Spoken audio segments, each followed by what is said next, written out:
स्वागत है आपका सुनो कहानी में, जहां हर शब्द एक एहसास बनकर दिल को छू जाता है और हर कहानी आपको ले जाती है जिंदगी के उन मोड़ों तक जहां हंसी भी है, दर्द भी है और सीख भी। आज हम लेकर आए हैं हिंदी साहित्य की महान रचनाओं में से एक, मुंशी प्रेमचंद की अमर कहानी अनाथ लड़की। तो आइए डूबते हैं इस संवेदनाओं से भरी दुनिया में और सुनते हैं एक ऐसी दास्तान जिसे सुनकर शायद आपका दिल भी भीग जाए। सेठ पुरुषोत्तम दास पूना की सरस्वती पाठशाला का मुआयना करने के बाद बाहर निकले तो एक लड़की ने दौड़कर उनका दामन पकड़ लिया। सेठ जी रुक गए और मोहब्बत से उसकी तरफ देखकर पूछा, क्या नाम है? रोहिणी। सेठ जी ने उसे गोद में उठा लिया और बोले, तुम्हें कुछ इनाम मिला? तुम चले जाते हो, मुझे रोना आता है, मुझे भी साथ लेते चलो। मुझे बड़ी दूर जाना है, तुम कैसे चलोगी? जहां तुम जाओगे वहीं मैं भी चलूंगी, मैं तुम्हारी बेटी हूंगी। मदरसे के अफसर ने आगे बढ़कर कहा, इसका बाप साल भर हुआ नहीं रहा, माँ कपड़े सीती है, बड़ी मुश्किल से गुजर होती है। सेठ जी के स्वभाव में करुणा बहुत थी। ये सुनकर उनकी आंखें भर आईं। उस भोली प्रार्थना में वो दर्द था जो पत्थर से दिल को पिघला सकता है। बेकसी और यतीमी को इससे ज्यादा दर्दनाक ढंग से जाहिर करना नामुमकिन था। उन्होंने सोचा, इस नन्हे से दिल में न जाने क्या अरमान होंगे और लड़कियां अपने खिलौने दिखाकर कहती होंगी, ये मेरे बाप ने दिया है। वो अपने बाप के साथ मदरसे आती होंगी, उसके साथ मेलों में जाती होंगी और उनकी दिलचस्पियों का जिक्र करती होंगी। ये सब बातें सुन सुनकर इस भोली लड़की को भी ख्वाहिश होती होगी कि मेरा भी बाप होता। माँ की मोहब्बत में गहराई और आत्मिकता होती है जिसे बच्चे समझ नहीं सकते। बाप की मोहब्बत में खुशी और चाव होता है जिसे बच्चे खूब समझते हैं। अच्छा, मैं तुम्हें अपनी बेटी बनाऊंगा, लेकिन खूब जी लगाकर पढ़ना। अब छुट्टी का वक्त आ गया है, मेरे साथ आओ, तुम्हारे घर पहुंचा दूं। ये कहकर उन्होंने रोहिणी को अपनी मोटर कार में बिठा लिया।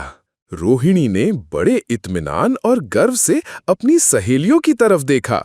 उसकी बड़ी बड़ी आंखें खुशी से चमक रही थीं और चेहरा चांदनी रात की तरह खिला हुआ था। सेठ ने रोहिणी को बाजार की खूब सैर कराई और कुछ उसकी पसंद से, कुछ अपनी पसंद से बहुत सी चीजें खरीदी। यहाँ तक कि रोहिणी बातें करते करते कुछ थक सी गई और खामोश हो गई। शाम होते होते रोहिणी के घर पहुंचे और मोटर कार से उतरकर रोहिणी को अब कुछ आराम मिला। दरवाजा बंद था, उसकी माँ किसी ग्राहक के घर कपड़े देने गई थी। खिलौने उलट पलट कर देखती है और गुड़ियों की आवाज सुनकर हंसती है। इतने में रोहिणी की माँ रुक्मिणी कपड़ों की एक पोटली लिए आती दिखाई दी। रोहिणी दौड़कर छलांग लगाती है और माँ के पैरों से लिपट जाती है। रुक्मिणी का चेहरा पीला था, आंखों में हसरत और बेकसी छिपी हुई थी। आज तू इतनी देर तक कहाँ रही? मैं तुझे ढूंढने पाठशाला गई थी। मैं मोटर कार पर बैठकर बाजार गई थी, वहां से बहुत अच्छी अच्छी चीजें लाई हूँ। वो देखो कौन खड़ा है। माँ ने सेठ जी की तरफ ताका और लजाकर सिर झुका लिया। क्यों, तुम मेरे बाप हो ना? हाँ, तुम मेरी प्यारी बेटी हो। अब तुम रोज यही रहा करोगे? मैं यहाँ रहूंगा तो काम कौन करेगा? मैं कभी कभी तुम्हें देखने आया करूंगा, लेकिन वहां से तुम्हारे लिए अच्छी अच्छी चीजें भेजूंगा। रोहिणी कुछ उदास सी हो गई। इतने में उसकी माँ ने मकान का दरवाजा खोला और बड़ी फुर्ती से मैले बिछावन और फटे हुए कपड़े समेटकर कोने में डाल दिए कि कहीं सेठ जी की निगाह उन पर न पड़ जाए। रुक्मिणी अब इस सोच में पड़ी थी कि मैं इनकी क्या खातिर तवाज़ो करूं। उसने सेठ जी का नाम सुना था, उसका पति हमेशा उनकी बड़ाई किया करता था। आखिर जब अंधेरा हो गया और पास के ठाकुर द्वारे से घंटों और नगाड़ों की आवाजें आने लगीं तो, बाई जी, अब मैं जाता हूं, मुझे अभी यहां बहुत काम करना है। मेरी रोहिणी को कोई तकलीफ ना हो, मुझे जब मौका मिलेगा उसे देखने आऊंगा। उसके पालने पोसने का काम मेरा है और मैं उसे बहुत खुशी से पूरा करूंगा। उसके लिए अब तुम कोई फिक्र मत करो, मैंने उसका वजीफा बांध दिया है और ये उसकी पहली किस्त है। ये कहकर उन्होंने अपना खूबसूरत बटुआ निकाला और रुक्मिणी के सामने रख दिया। गरीब औरत की आंखें में आंसू जारी थे। उसका जी बरबस चाहता था कि उसके पैरों को पकड़कर खूब रोए। जब सेठ जी चले तो उसने दोनों हाथों से प्रणाम किया। आपने एक बेबस पर दया की है, ईश्वर आपको इसका बदला दे। दूसरे दिन रोहिणी पाठशाला गई तो उसकी बाकी सज धज आंखों में खूबी जाती थी। उस्तानियों ने उसे बारी बारी प्यार किया और उसकी सहेलियां उसकी एक एक चीज को आश्चर्य से देखती और ललचाती थी। अच्छे कपड़ों से कुछ स्वाभिमान का अनुभव होता है। आज रोहिणी वो गरीब लड़की न रही जो दूसरों की तरफ विवश नेत्रों से देखा करती थी। आज उसकी एक एक क्रिया से शैशवोचित गर्व और चंचलता टपकती थी और उसकी जबान एक दम के लिए भी न रुकती थी। कभी मोटर की तेजी का जिक्र था, कभी बाजार की दिलचस्पियों का बयान, कभी अपनी गुड़ियों के कुशल मंगल की चर्चा थी और कभी अपने बाप की मोहब्बत की दास्तान। दिल था कि उमंगों से भरा हुआ था। 1 महीने बाद सेठ पुरुषोत्तम दास ने रोहिणी के लिए फिर तोहफे और रुपये रवाना किए। बेचारी विधवा को उनकी कृपा से जीविका की चिंता से छुट्टी मिली। वो भी रोहिणी के साथ पाठशाला आती और दोनों माँ बेटियां एक ही दर्जे के साथ साथ पढ़तीं। लेकिन रोहिणी का नंबर हमेशा माँ से अव्वल रहा। सेठ जी जब पूना की तरफ से निकलते तो रोहिणी को देखने जरूर आते और उनका आगमन उसकी प्रसन्नता और मनोरंजन के लिए महीनों का सामान इकट्ठा कर देता। इसी तरह कई साल गुजर गए और रोहिणी ने जवानी के सुहाने हरे भरे मैदान में पैर रखा, जबकि बचपन की भोली भाली अदाओं में एक खास मतलब और इरादों का दखल हो जाता है। रोहिणी अब आंतरिक और बाह्य सौंदर्य में अपनी पाठशाला की नाक थी। हाव भाव में आकर्षक गंभीरता, बातों में गीत का सा खिंचाव और गीत का सा आत्मिक रस था। कपड़ों में रंगीन सादगी, आंखों में लाज संकोच, विचारों में पवित्रता। जवानी थी मगर घमंड और बनावट और चंचलता से मुक्त।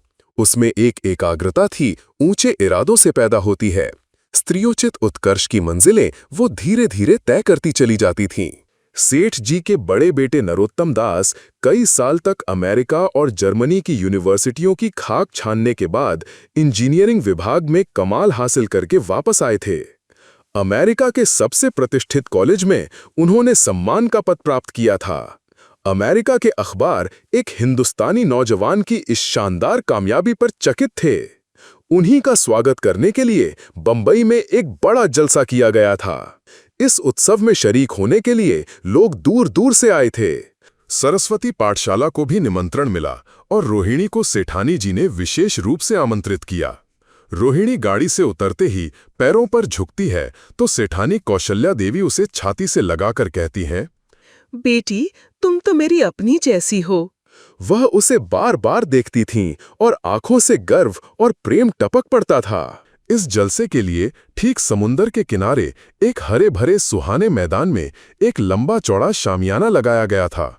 एक तरफ आदमियों का समुंदर उमड़ा हुआ था, दूसरी तरफ समुद्र की लहरें उमड़ रही थीं, गोया वो भी इस खुशी में शरीक थीं।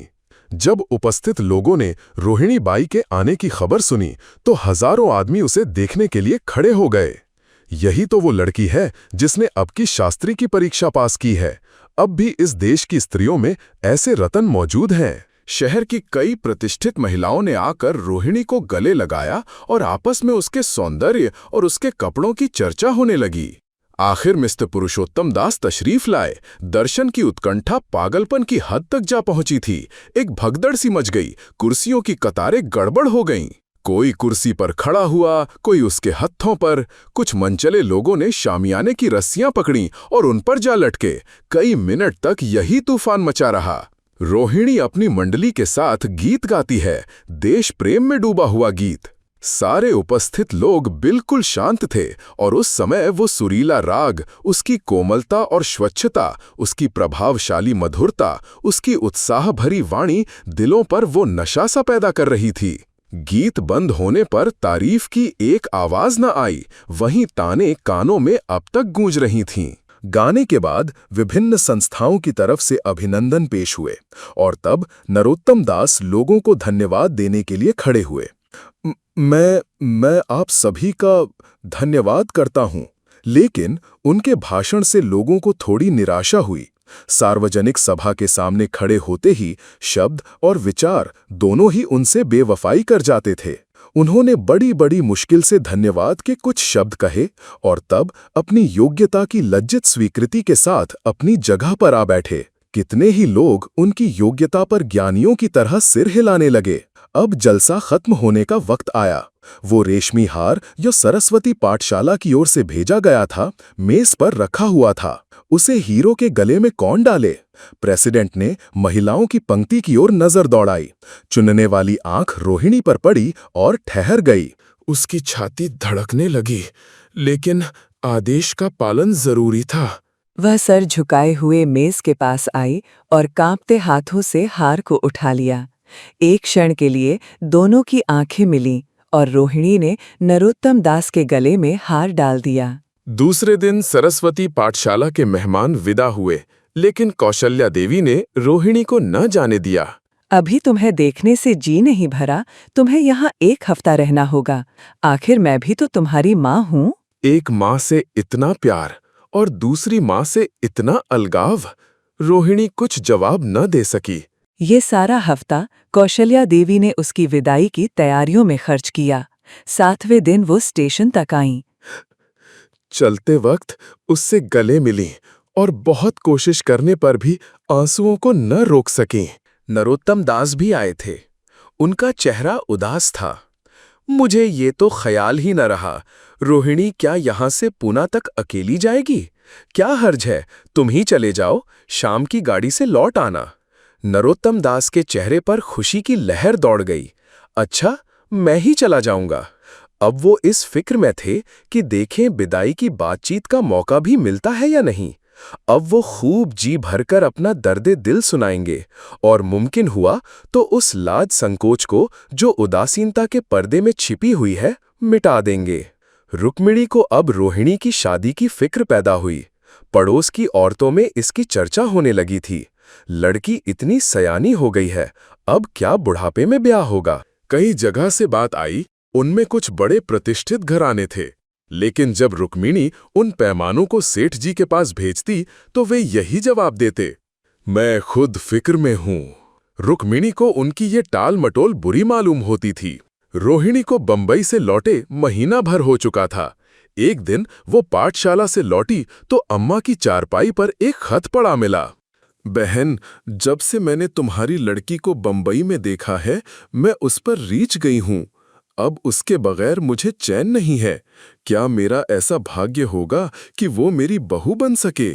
मैं गरीब हूं, लेकिन मैंने सेठ जी को राजी कर लिया है। तुम भी मेरी ये विनती कबूल करो। मैं तुम्हारी लड़की को चाहे फूलों की सेज पर न सुला सकूं, लेकिन इस घर का एक एक आदमी उसे आंखों की पुतली बनाकर रखेगा। अब रहा लड़का, माँ के मुंह से लड़के का बखान कुछ अच्छा नहीं मालूम होता, लेकिन ये कह सकती हूँ कि परमात्मा ने ये जोड़ी अपने हाथों बनाई है। सूरत में, स्वभाव में, विद्या में, हर दृष्टि से वो रोहिणी के योग्य है। तुम जैसे चाहे अपना इत्मीनान कर सकती हो। जवाब जल्द देना, और ज्यादा क्या लिखूं? नीचे थोड़े से शब्दों में सेठ जी ने भी उस पैगाम की सिफारिश की थी। रोहिणी गालों पर हाथ रखकर सोचने लगी। नरोत्तम दास की तस्वीर उसकी आंखों के सामने आ खड़ी हुई। उनकी वो प्रेम की बातें, जिनका सिलसिला बंबई से पूना तक नहीं टूटा था, कानों में गूंजने लगीं। उसने एक ठंडी सांस ली और उदास होकर चारपाई पर लेट गई। सरस्वती पाठशाला में एक बार फिर सजावट और सफाई के दृश्य दिखाई दे रहे हैं। आज रोहिणी की शादी का शुभ दिन था। शाम का वक्त, बसंत का सुहाना मौसम। पाठशाला के दारो दीवार मुस्कुरा रहे थे और हरा भरा बगीचा फूला नहीं समा रहा था। चंद्रमा अपनी बारात लेकर पूरब की तरफ से निकला। उसी वक्त मंगलाचरण का सुहाना राग उस रूपहली चांदनी और हल्के हल्के हवा के झोंकों में लहरें मारने लगा। दूल्हा आया। उसे देखते ही लोग हैरत में आ गए। ये नरोत्तम दास थे। दूल्हा मंडप के नीचे गया। रोहिणी की मां भावुक रोते हुए, आंखों में आंसू के साथ सेठ जी, रोहिणी की मां अपने को रोक न सकी। उसी वक्त जाकर सेठ जी के पैर पर गिर पड़ी। रोहिणी की आंखों से प्रेम और आनंद के आंसू बहने लगे। मंडप के नीचे हवन कुंड बना था। हवन शुरू हुआ, खुशबू की लपेटें हवा में उठीं और सारा मैदान महक गया। लोगों के दिलो दिमाग में ताजगी की उमंग पैदा हुई।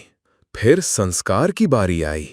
दूल्हा और दुल्हन ने आपस में हमदर्दी, जिम्मेदारी और वफादारी के पवित्र शब्द अपनी जबानों से कहे।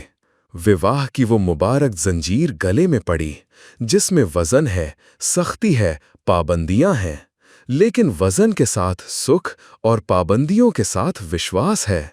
दोनों दिलों में उस वक्त एक नई, बलवान, आत्मिक शक्ति की अनुभूति हो रही थी।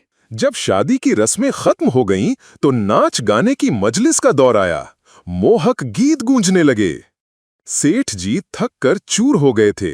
जरा दम लेने के लिए बागीचे में जाकर एक बेंच पर बैठ गए। ठंडी ठंडी हवा आ रही थी। एक नशा सा पैदा करने वाली शांति चारों तरफ छाई हुई थी। उसी वक्त रोहिणी उनके पास आई और उनके पैरों से लिपट गई। सेठ जी ने उसे उठाकर गले से लगा लिया और हंसकर बोले,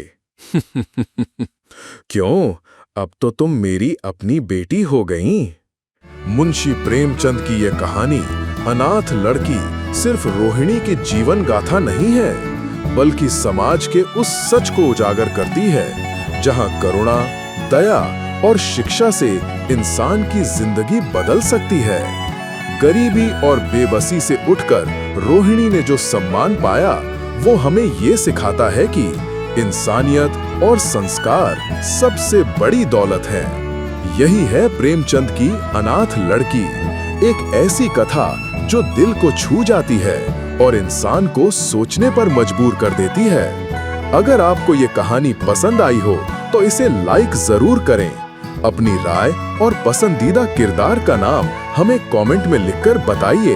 और हाँ, अगर आप ऐसी ही दिल छू लेने वाली कहानियां सुनना चाहते हैं तो हमारे चैनल सुनो कहानी को सब्सक्राइब करना ना भूलें, क्योंकि यहाँ हर कहानी आपके दिल तक पहुँचती है।